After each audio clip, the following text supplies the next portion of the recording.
Bonjour à tous, bonjour à toutes.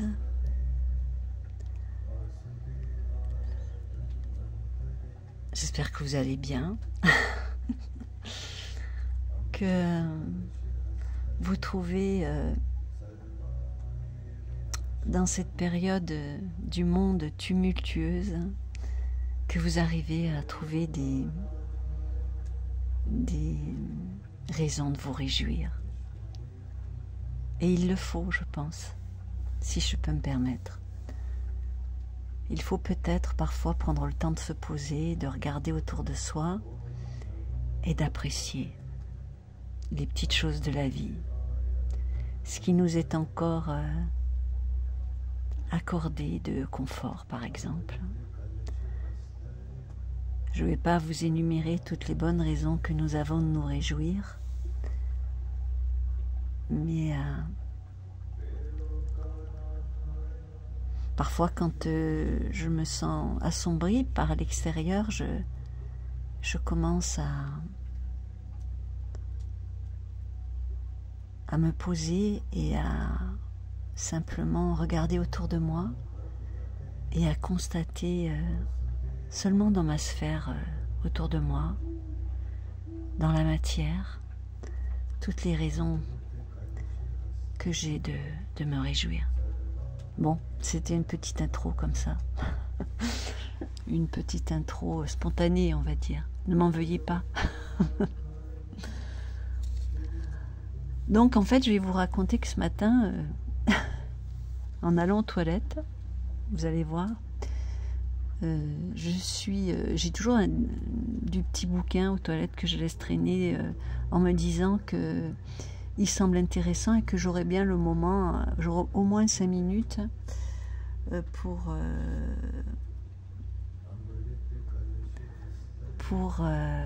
les regarder, parce que s'il y a un endroit où on est un peu tranquille, c'est quand même là. Enfin. Et je suis tombée sur un petit livre et je me suis dit, mais c'est un petit trésor ce livre. Et pourquoi pas, pourquoi ne pas décider d'en lire un petit peu tous les jours en faisant une vidéo, peut-être pas tous les jours, mais de temps en temps, parce que tous les jours, là je m'engage à un truc que je pourrais peut-être pas tenir, mais vous proposer d'écouter ce livre, page après page, ce petit livre, écrit par un grand maître. Je vous en tairai le nom. Pourquoi? Parce que, en général, tous les grands maîtres disent à peu près la même chose. Et je ne vois pas l'intérêt de dire son nom.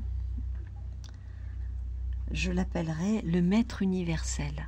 Voilà. Et je me propose de faire parfois des partages sur la lecture, page après page, de ce livre, parce que j'ai commencé aux toilettes ce matin d'en lire un petit peu.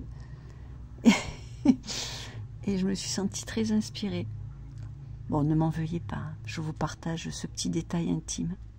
Mais c'est vrai que parfois, dans cet endroit, on a des illuminations, parce que c'est le seul endroit où on est un peu tranquille dans nos vies agitées, où on est toujours interpellé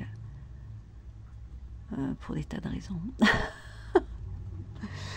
Alors je vous invite simplement à écouter ce qui suit, et puis à prendre ce que vous avez envie d'en prendre, en fait, et puis de revenir sur les prochaines vidéos, si ça vous a plu. Voilà. Une vidéo que je vais intituler Le Maître Universel, pourquoi pas. Ainsi, je pourrai vous en lire un petit peu de temps en temps. Allez, c'est parti. Installez-vous. Prenez un bon café, un thé. Et faites une pause pour vous. Ça fait du bien. Ça fait du bien de s'arrêter un petit peu dans nos vies trépidantes.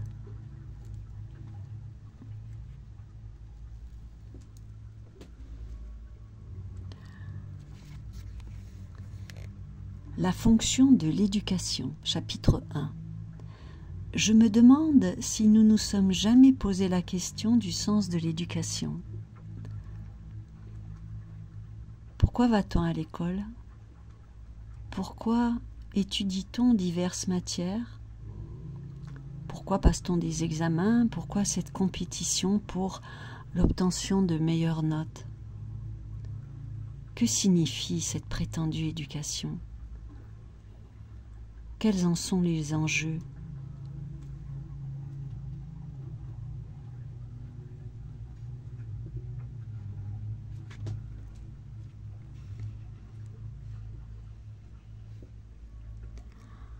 C'est une question capitale, non seulement pour les élèves, mais aussi pour les parents, les professeurs et pour tous ceux qui aiment cette terre où nous vivons. Pourquoi nous soumettons-nous à cette épreuve qu'est l'éducation? Est-ce simplement pour obtenir des diplômes et un emploi? La fonction de l'éducation n'est-elle pas plutôt de nous préparer, tant que nous sommes jeunes, à comprendre le processus global de l'existence?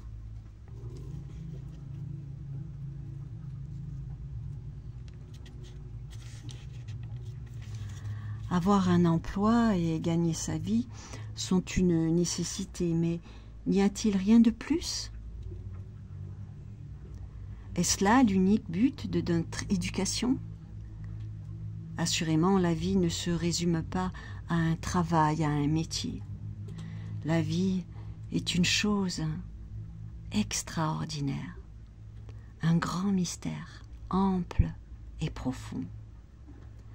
Un vaste royaume au sein duquel nous fonctionnons en tant qu'êtres humains. Si nous ne faisons que nous préparer à assurer notre subsistance, nous passerons totalement à côté de ce qu'est le sens de la vie. Or, comprendre la vie est beaucoup plus important que de passer des examens et d'exceller en mathématiques, en physique ou que sais-je encore. Donc, que nous soyons enseignants ou étudiants, l'essentiel n'est-il pas de nous demander pourquoi nous éduquons ou sommes éduqués? Et quel est le sens de la vie? N'est-elle pas extraordinaire? Les oiseaux, les fleurs, les arbres qui peuplent leurs eaux, les poissons qui peuplent leurs eaux, c'est tout cela la vie, la vie, la vie. Ce sont les pauvres et les riches, c'est la lutte incessante entre groupes, entre races, entre nations. La vie, c'est la méditation. C'est ce qu'on appelle la religion, mais c'est aussi l'esprit et ses subtils secrets, les jalousies, les ambitions, les passions, les peurs, les accomplissements et les angoisses.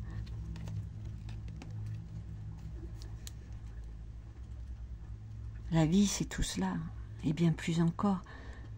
Mais en général, nous nous préparons à n'en appréhender qu'un petit recoin.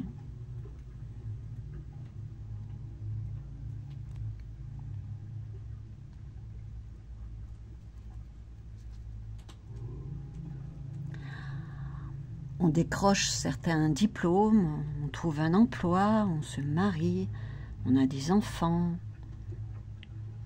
et l'on devient peu ou prou une espèce de machine. On reste craintif et anxieux, on a peur de la vie. L'unique fonction de l'éducation est-elle donc de nous préparer à répondre à une vocation, à obtenir la meilleure situation possible, ou bien de nous aider à comprendre la vie? Qu'adviendra-t-il de nous tous une fois atteint l'âge d'homme ou de femme?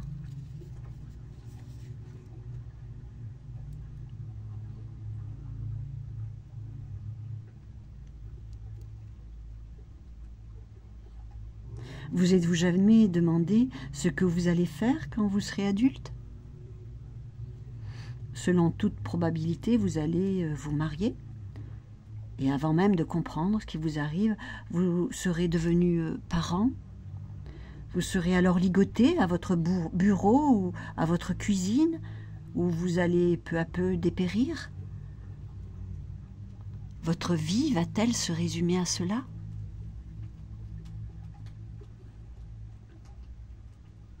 Vous êtes-vous déjà posé la question? Cette question n'est-elle pas légitime? Si vous êtes issu d'une famille riche,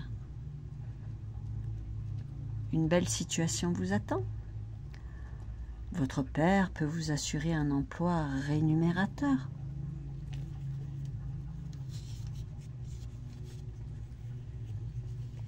Ou vous pouvez faire un beau mariage, mais là encore, vous allez vous abîmer, vous détériorer. Vous saisissez? De toute évidence, l'éducation n'a de sens que si elle vous aide à comprendre ces vastes horizons de la vie, avec toutes ses subtilités, son extraordinaire beauté, ses joies et ses peines. Vous aurez beau décrocher des diplômes, des distinctions, mentionner sur vos cartes de visite une très belle situation. Et après? À quoi bon tout cela? Si un chemin à votre esprit devient terne, las et stupide, n'est-il pas de votre devoir, tant que vous êtes encore jeune, de découvrir ce qu'il en est de la vie? Le rôle véritable de l'éducation n'est-il pas de cultiver en nous l'intelligence qui tentera de trouver la réponse à tous ces problèmes?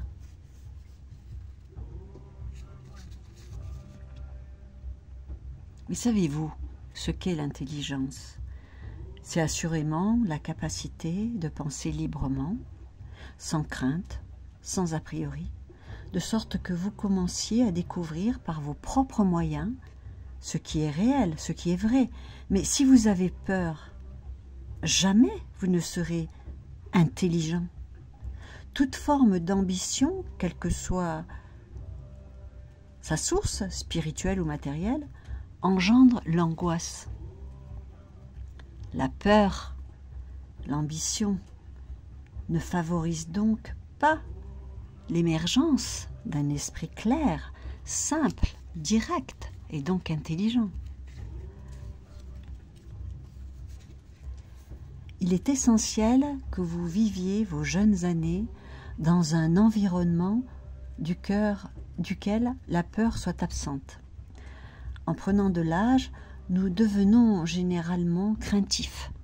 Nous avons peur de la vie, du chômage, des traditions, peur des voisins, des réflexions de notre conjoint, peur de la mort aussi. La peur, sous une forme ou sous une autre, habite la plupart d'entre nous. Or, là où règne la peur, point d'intelligence.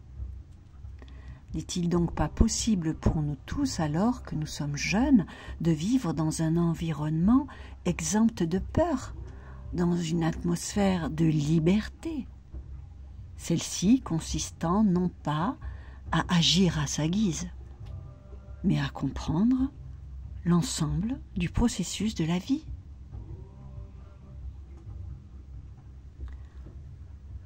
La vie est authentiquement belle, sans rapport avec ce que nous en avons fait. Une chose affreuse, et vous ne pouvez en apprécier la richesse, la profondeur, l'extraordinaire beauté, que si vous vous révoltez contre tout, contre la religion organisée, contre la tradition, contre cette société pourrie d'aujourd'hui, afin de découvrir par vous-même en tant qu'être humain ce qui est vrai. Ne pas imiter, mais découvrir. C'est cela l'éducation. N'est-il pas vrai?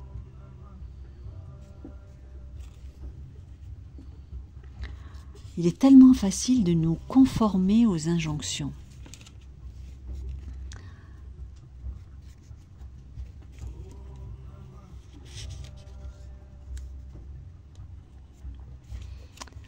Les injonctions de cette société. de vos parents, de vos professeurs. C'est un mode d'existence sans risque, ni problème, mais qui n'est pas la vie, car il porte en germe la peur, la décrépitude et la mort. Vivre, c'est découvrir par soi-même le vrai, et cela n'est possible que lorsque la liberté est là, lorsqu'il y a en vous, au plus profond de vous, une révolution permanente. Mais vous n'êtes pas encouragé dans ce sens. Nul ne vous y invite. Nul ne vous invite à remettre les choses en question, à découvrir par vous-même ce qu'est Dieu. Car si jamais vous vous rebelliez, vous mettriez en danger tous ces faux-semblants. Vos parents et la société veulent vous voir vivre dans la sécurité. Et il n'y a rien de mal là-dedans.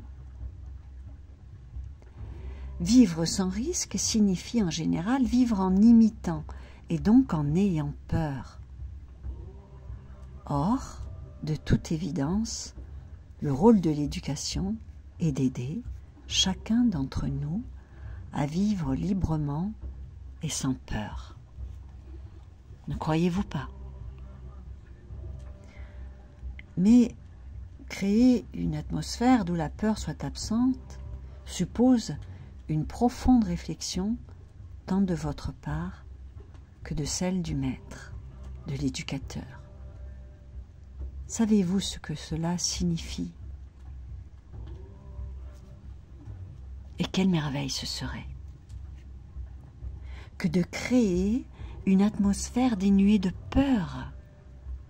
Et nous devons la créer, car nous voyons bien que le monde est en proie à des guerres sans fin, guidées par des politiciens toujours plus avides de pouvoir.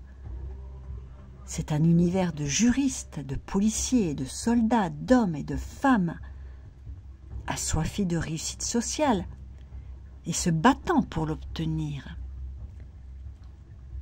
Il y a aussi les prétendus saints, les gourous, les religieux et leur cortège d'adeptes. Eux aussi veulent le pouvoir, le prestige, les likes, en ce monde ou dans l'autre. Ce monde est un monde fou, en proie à la confusion totale, un monde où le communiste combat le capitaliste, où le socialiste résiste à l'un comme à l'autre et où chacun a un adversaire et lutte pour parvenir en lieu sûr et atteindre cette situation de pouvoir et de confort. Le monde est écartelé entre croyances contradictoires, distinctions de caste et de classe, nationalité qui divise, stupidité et cruauté de tout ordre, et c'est dans ce monde-là que l'on vous apprend à vous intégrer. On vous encourage à entrer dans le cadre de cette société désastreuse. C'est ce que souhaitent vos parents. Et vous aussi, nous aussi. Nous voulons, vous voulez vous y insérer.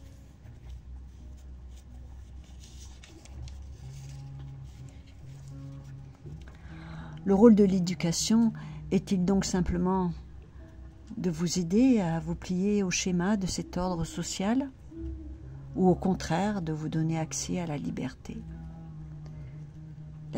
totale de grandir en âge et en sagesse et de créer une autre société, un monde neuf? Cette liberté, nous la voulons, pas dans les temps à venir, mais là, maintenant. Sinon, nous risquons tous l'anéantissement. Nous devons donc dans l'immédiat créer une atmosphère de liberté afin que vous puissiez vivre et découvrir par vous-même ce qui est vrai. Devenir intelligent et capable d'affronter le monde et de le comprendre au lieu de vous y soumettre, de sorte que psychologiquement parlant, il y a en vous, au plus profond de vous, un esprit de révolte permanent. Car seuls ceux qui sont constamment en révolte découvrent la vérité. Contrairement au conformiste qui obéit à une tradition.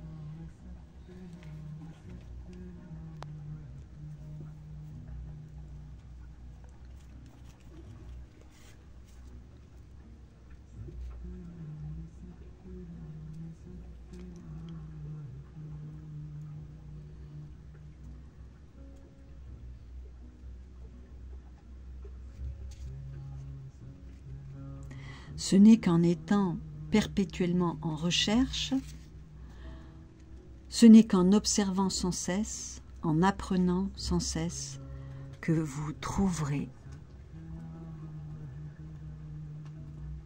la vérité, Dieu ou l'amour. Et vous ne pouvez ni chercher, ni observer, ni apprendre, ni être profondément conscient de ces choses, du monde de l'invisible, si vous avez peur. La fonction de l'éducation est donc assurément d'éradiquer en soi et en dehors de soi cette peur qui détruit la pensée humaine, les rapports humains et l'amour.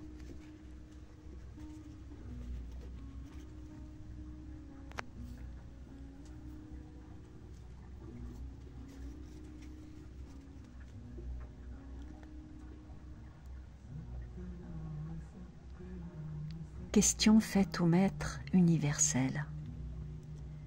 Si tous les individus étaient en révolte, ne croyez-vous pas que le monde serait plongé dans le chaos?